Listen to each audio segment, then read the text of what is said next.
Hey coaches, welcome back. Coach KW here, and today we're going to tackle the topic of tryouts. And I've just recently survived that process of coordinating it for my town. And one of the things we do with our process that we feel is a little bit unique is that we really have tried to make it about the players. It's player focused, player centered is what we like to say is our program. And every year we try to do a little bit better with that.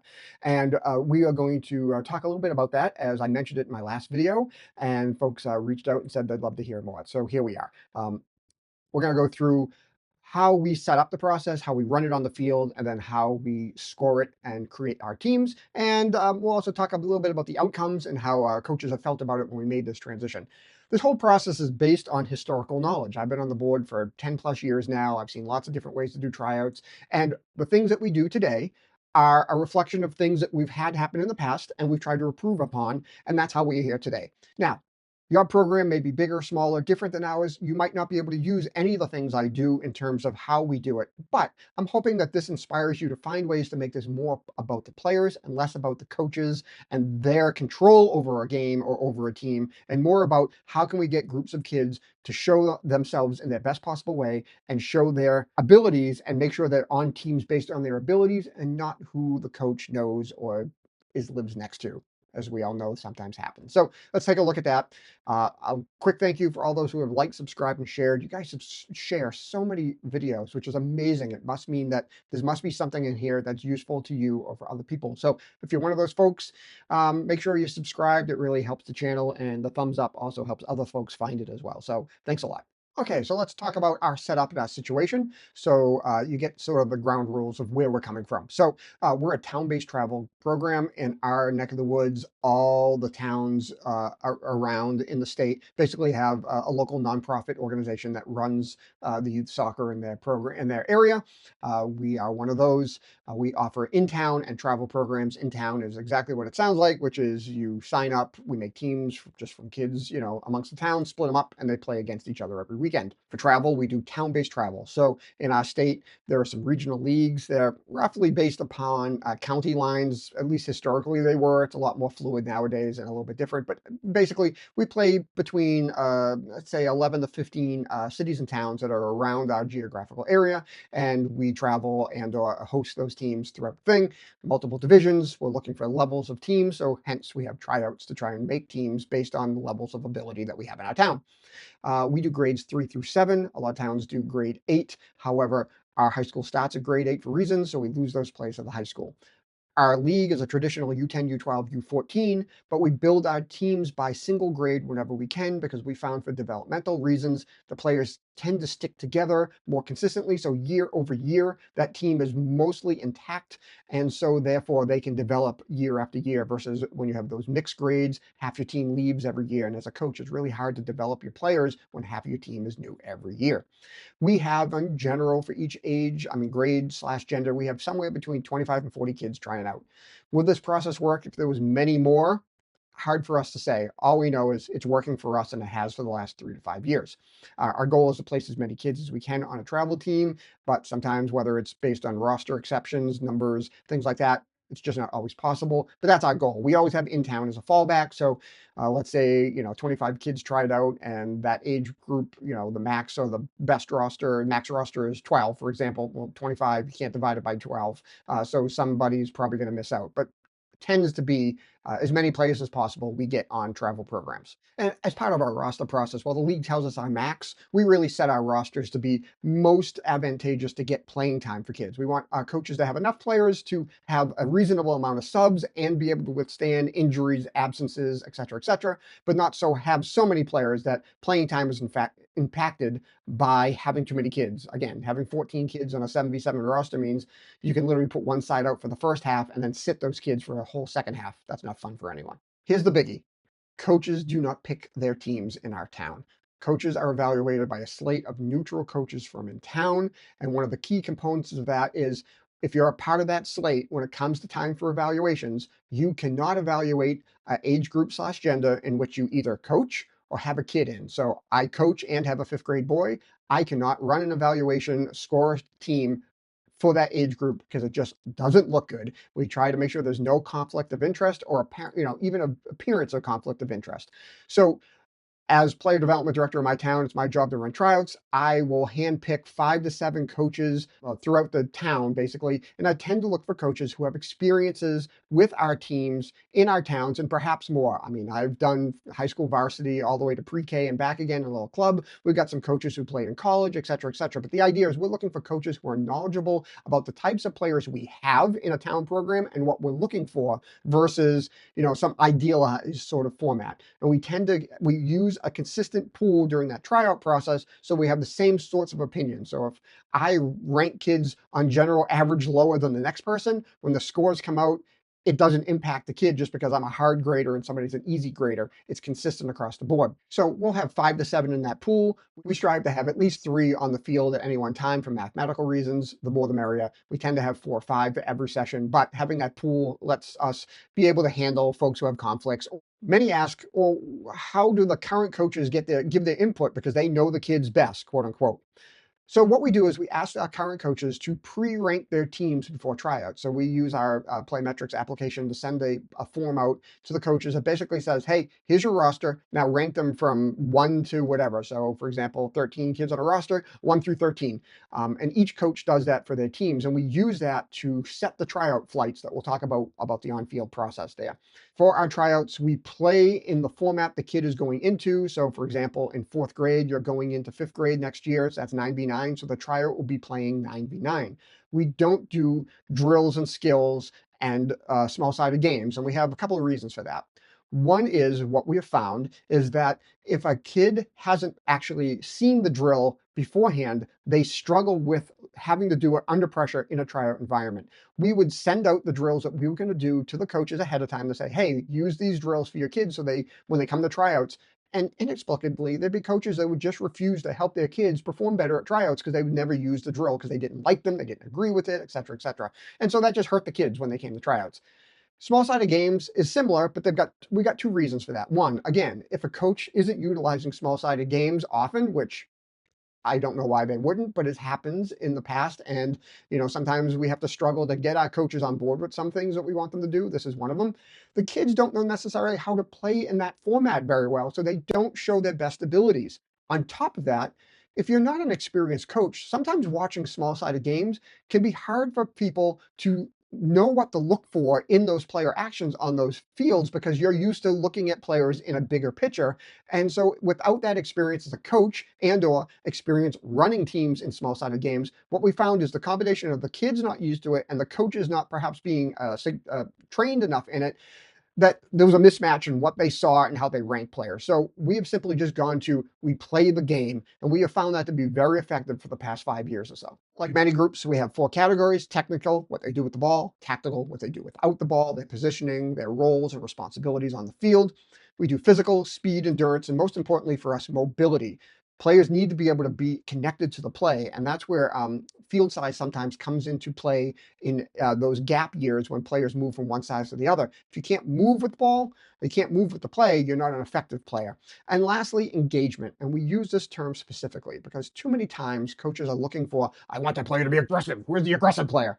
And aggression is part of the game, but sometimes those coaches, that seems to be their primary focus is, does that kid want to run through a brick wall? But the problem is you can run through a brick wall and pull yourself out of position. We want engagement. Is the player engaged in the play? Are they actively going in for tackles? But when the ball isn't with them, are they supporting their teammates? Are they vocal? Are they maintaining their shape and are ready to be part of the play when the ball gets there? Or are they passive, kind of standing off on the side, waiting for the ball to come to their side of the field before they activate? So that's why we use engagement specifically when we're looking at players. We use a 1 through 5 scale, 5 being the best in the pool, 1 being the most developing. So let's talk about our field process. We'll use 9v9 as an example. So the sheets, here's an example on the screen. When the sheets come to the field, the coach's pre-ranking allows us to sort the players from top to bottom: 1 team, 2 team, 3 team, in-town players that are new coming into the program, whatever it might be, and they're sorted from top to bottom via their rank. So we will take the top 9 players in a 9v9 system, put them on one side of the field. We take the next 9 players and put them on the second side of the field. We have them play. Now that helps out the evaluators to set the standard, because in that top 9, you're going to have 2, 3, 4 players who are going to be those players who are all 5s, the best players within that pool. That sets the standard. Those are the exemplars. And then from that, it makes it easier for the evaluators to judge the other players next to that standard to be like, if they're all fives, that player is a mix of 5 and 4s. This player is some 4s and some 3s. 3 is bang average for the group, so that's where most of our players land into, and 1 and 2 are those developing players. The top 9 come off after a little bit once I've set the standard, and we'll bring in the third best 9 to play against the second best 9. And now what we're looking for in this process is those exceptions, those players that stick up and out of the process, whether positively or negatively, as they're out in the field, because hopefully those rankings are mostly level. And the idea is we're trying to find those players that look like they're outperforming their ranking for whatever reason. Maybe the coach got it wrong. Maybe the field size is more advantageous for a particular player, or the field size is negatively impacting a player who's a slow developer. Whatever that might be, it makes it easier for the evaluators to pick those kids out. We get through all the kids that are on the sheet, and then the evaluators are able to ask the sideline coach for specific players and specific combinations so they can take a look at them again to evaluate. So maybe you've seen a couple of groups, maybe there's a new player in town that moved into town or was playing in-town soccer, and their first time with travel, we don't know a lot about them, and they really performed way higher than what it looked like in their pool. We'll have that player come out and play with maybe 2 team players and 1 team players to see if that was just appearance bias based on the players that are on the field at the time, or whether or not their skills actually are in that range. And that's how we run our tryouts based on the pool of players we have in front of us. Importantly, we do not evaluate keepers separately. These are developmental players. These are players that are still growing. Nobody should be pigeonholed to any one position at all, even through 7th grade as far as we're concerned. And so we don't evaluate keepers separately. We're looking for better soccer players. And then we tell our coaches, you will always be able to find a few players that will take a shift in net, whether that's for half of a game or a quarter of a game or whatever it might be. But we're not interested in trying out players who are just keepers, because that player who gravitates it in grade 3 and 4 turns out in 7th grade to be 5'4". They're never going to play in high school in a full-size net. It's just not going to happen. And so we try not to let that happen. We want our players to be good players. And let's be frank, keepers need to be just as good nowadays with their feet as their hands. So being good field players is the primary consideration. Coaches then, when they get their rosters, just figure it out from there. And we've never had a problem in the 3 to 5 years we've been doing this. We tell some of our players, hey, you might play for 15 minutes total, and it might be for 45. That's not an indication of how you did. Those players who are quote unquote the all fives, you can pick them out pretty quickly, right? We're going to pull those players off because we don't need to see them anymore. We want to see those other players, and we're looking for those, again, those exceptions that might stick out to be able to move up or move down. Well, a lot of times we'll take those all 5 players and stick them in net so that the players who need to be in the field are getting their shifts in the field, because we don't need to see those all 5 players. We just stick them in net, and that's where they go. Our current process takes about 60 minutes per age/gender. So the boys and the girls combined will take us about 2 hours with a break in between to do check-ins and stuff like that. Maybe it would take longer with more players, but this is what's worked for us in that 25 to 45 pool in each gender and age group. All right, so what's the process look after the fact? So again, I'll show you the sheets here real quick. Here's what they look like. Coaches circle the numbers. Sometimes they circle 2 numbers to mean a 0.5. So we circle 3 and 4. That's 3.5. It's a pain in the butt for me typing them in, but if that's what works, that's what works. And they're entered into this spreadsheet that we have, that we take all the numbers 1 through 5 for each evaluator. They go down for each player. And then it takes those numbers, and right now our ranking system, each one of the categories is equally rated at 25%. So they get a maximum of up to 25 per score area. And you can see on the sample spreadsheet here how that works. What is nice about it, our spreadsheet, is if we want to change our weighting, let's say in the younger ages, we want to downrank physical so that we can eliminate some of that big kid equals better kid bias that sometimes happens. We could downrank physical and maybe make that 20% and make tactical or technical 30%. We can do that right in the spreadsheet per age group, and reweight the whole thing very quickly. And obviously, it's a 100-point scale, so 0 to 100, best being 100, 0. No kid ever gets a 0, but that's how it works here. How do we handle players who couldn't make tryouts, whether through injury, conflict, et cetera, et cetera? I could make a whole video just on how much effort it is just to pick tryout now, just to make sure that players get here. Post-COVID, seems like every elementary school now has a million end-of-year activities, and it's been so hard to get dates to just figure out when all the 5th graders could show up on a single time. It's incredibly, incredibly complicated. But let's say we have a player who can't make it because they were injured. What do we do? So that pre-ranking comes into play. So let's say that player was ranked, was 6th on their team, and the players ranked 4th and 5th scored an 85, and the players that were ranked below them, 7th and 8th, got a 75. We can assign that player a score of 80 because we are relatively sure that that player is going to be in between those 2 groups of players. If scores were way off, we may then go and talk to assistant coaches or other coaches or people who know that age group a little bit better to find out, was there something wrong with the either the kid that day or something else, but it tends to work for us pretty well. Then the sheets are just sorted by score, ranked from top to bottom. We look at how many kids we are. We look at what size rosters we want to have for a grouping, and we start to slice it up. So maybe I have 25, 27 kids tried out for a 9v9 fifth grade. I might make the one team 13 kids and the two team 14 kids. And that is the roster as it gets set. We take those rosters, we give it to the coaching committee, who at the same time is evaluating the applications that parents have put in to be a travel coach. They match up those names with where their kids landed, and then they find which teams have coaches and which teams they may need to find coaches for. So once all the coaches are assigned, then and only then do those coaches actually see their roster. So again, the team is picked without a coach actually being assigned to that team quite yet. Coaches have a very limited option to be able to move players. Players have to be on the bubble. They have to be in the bottom of one team and the top of another team, and their score has to be within 2 points in order for us to even entertain an option to say, hey, I'd like to swap these two players. That stops the whole, that's my neighbor's kid, that's my cousin's kid, that's my niece or my nephew, et cetera, et cetera. Or, hey, the person I was hoping to assistant coach with, his kid didn't make the one team, is on the two team, I want to move him up. It stops all that horse trading, all that sort of worst part of parent-run youth coaching, youth sports, and makes it so it's about where the player lands, not who the player knows. Let's briefly talk about some of the outcomes. So first of all, hopefully you can see how this is player-centered. They're judged by their abilities and not the relationships that the adults have. This process really stops that whole process of, I want that kid because my assistant coach, I want my buddy to be my assistant coach, and while his kid wouldn't not make that team on tryout, I'm going to pick them anyways. It really is about ability. And so what that means is players every year move up and down on teams based on where they are in their development, because development is not a straight line. Couple that with changing in field sizes, late bloomers, et cetera, players need to be where they're the best, surrounded by a group of players who are around their abilities so that they're both challenged and have some success. Our idea here is we make the teams much more homogenous across the board so they can operate so much better collectively because everybody is within their same relative ability level, given the pool that we have. Now, as you can imagine, when we first started this process, the coaches hated it because they liked being in charge and in control. They wanted to pick their players. But again, all the worst aspects of that came to light in the process. And so now most of these coaches have really, over time, have learned to learn and accept it because it takes the burden off of them of having to have those difficult conversations. One of the best examples we have is fourth grade and the fifth grade on the girls' side, head coach and two assistants. When the scores came out for fifth grade, both of his assistants, their kids didn't make the one team this year. They're on the two team. And it was appropriate because they were late developers. The change in field size really had an impact on their ability to affect the play. And when we talked to that coach, he said, honestly, you're not wrong. That's where they be. Now imagine if it was the coach in charge of picking their teams. How many coaches do you know would turn to their assistant coaches and say, hey, both your kids aren't on my team next year? I can probably guess with a good amount of certainty that that percentage is very close to zero, right?